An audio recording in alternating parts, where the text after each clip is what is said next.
గాంధీ క్షమాపణలు చెప్పారు. ప్రధానమంత్రి నరేంద్ర మోదీని ఉద్దేశించి చౌకీదార్ చోర్ అని సుప్రీంకోర్టు చెప్పినట్టుగా రాహుల్ గాంధీ ఓ సభలో వ్యాఖ్యానించారు. దీనిపై బీజేపీ నేతలు కోర్టును ఆశ్రయించారు. సుప్రీంకోర్టు ఎక్కడా చేయని వ్యాఖ్యలను చేసినట్టు రాహుల్ వక్రీకరించారని ఫిర్యాదు చేశారు. ఇది కోర్టు ధిక్కారం కిందకే వస్తుందని సుప్రీంకోర్టు నోటీసులు జారీ చేసింది. ఆ నోటీసులకు సమాధానంగా రాహుల్ గాంధీ కోర్టుకు క్షమాపణలు చెప్పారు.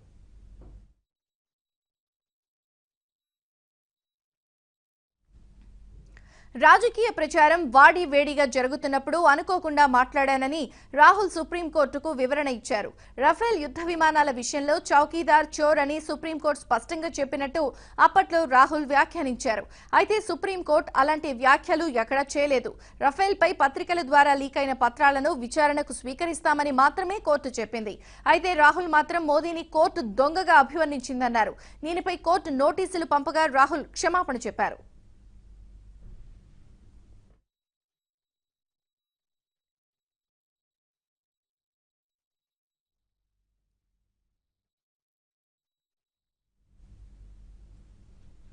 జాతీయ అంతర్జాతీయంలో చిన్న